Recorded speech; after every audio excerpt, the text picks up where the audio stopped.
Rekam jejak Timnas Indonesia pada partisipasi Piala Asia Senior.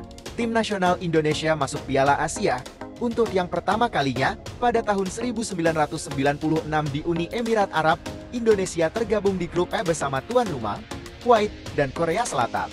Hasilnya skuad Garuda menjadi juru kunci dengan 1 poin. Timnas Indonesia kembali lolos ke Piala Asia pada tahun 2000 di Lebanon. Timnas Indonesia masuk grup B bersama Cina, Kuwait, dan Korea Selatan. Hasilnya skuad Garuda kembali menjadi juru kunci dengan raihan 1 poin seperti edisi sebelumnya pada tahun 1996. Untuk ketiga kalinya, Timnas Indonesia lolos ke Piala Asia tahun 2004 yang diselenggarakan di Cina pada tahun 2004. Timnas Indonesia masuk grup A bersama tuan rumah, Bahrain, dan Qatar. Hasilnya sedikit lebih baik dari 2 edisi sebelumnya, kali skuad Garuda berhasil raih 3 poin dan menempati posisi ketiga grup A.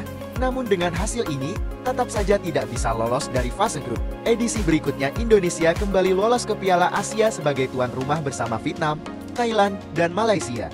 Indonesia sendiri tergabung di grup D bersama Arab Saudi, Bahrain, dan Korea Selatan.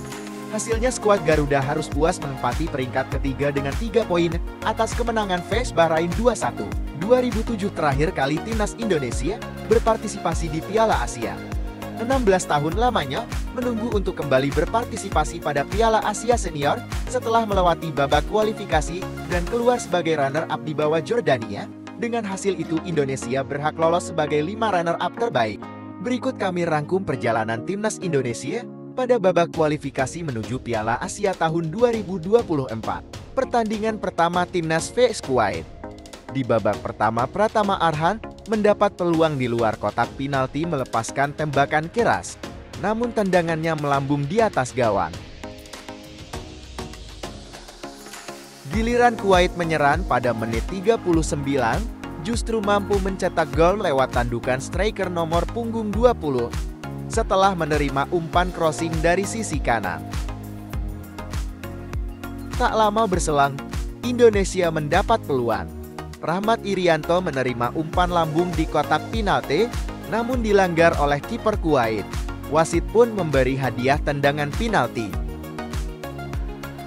Mark Klok maju sebagai eksekutor, berhasil melaksanakan tugasnya menceploskan bola ke gawang Kuwait. Skor imbang 1-1.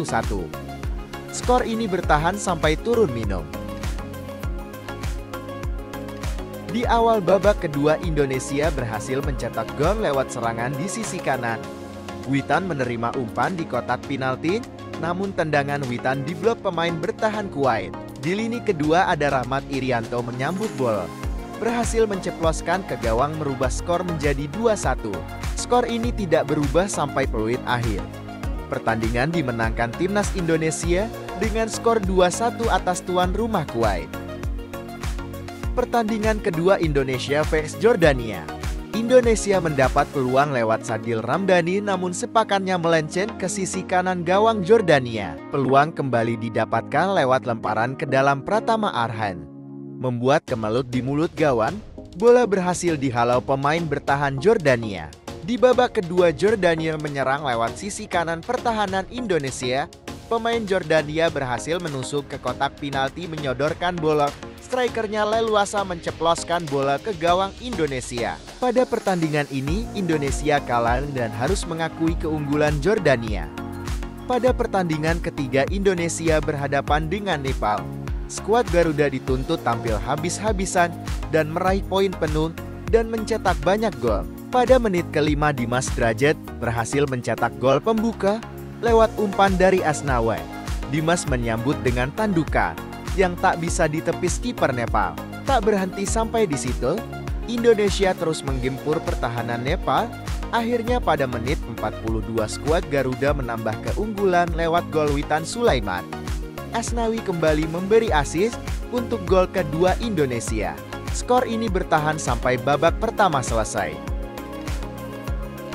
Pada babak kedua, Indonesia kembali mencetak gol pada menit 53 lewat sepak pojok. Fahrudin memanfaatkan bola yang terlepas dari tangkapan kiper Nepal. Bek timnas ini dengan leluasa menceploskan bola ke gawang.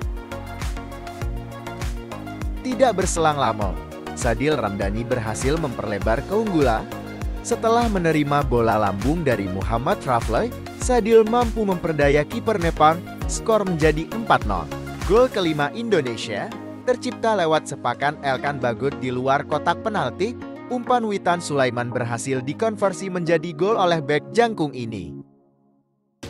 Pada menit 80 gol ke-6 skuad Garuda tercipta, berawal dari bola yang direbut oleh Ricky Kambuaya, langsung menyodorkan kepada Witan Sulaiman. Witan pun berhasil mengecoh pemain bertahan Nepal melepaskan sepakan ke sisi kanan gawang berhasil menjadi gol. Pada menit 89, gol ke-7 skuad Garuda kembali tercipta, kali ini lewat sepakan wonderkid timnas. Marcelino Ferdinand berhasil menyelesaikan umpan dari Muhammad Rafli dengan sepakan ke sisi kiri gawang Nepal. Dengan kemenangan ini, timnas Indonesia berhak lolos ke putaran final Piala Asia sebagai 5 runner-up terbaik. Setelah 16 tahun lamanya menunggu, akhirnya skuad Garuda bisa berlaga ajang bergengsi se-Asia ini.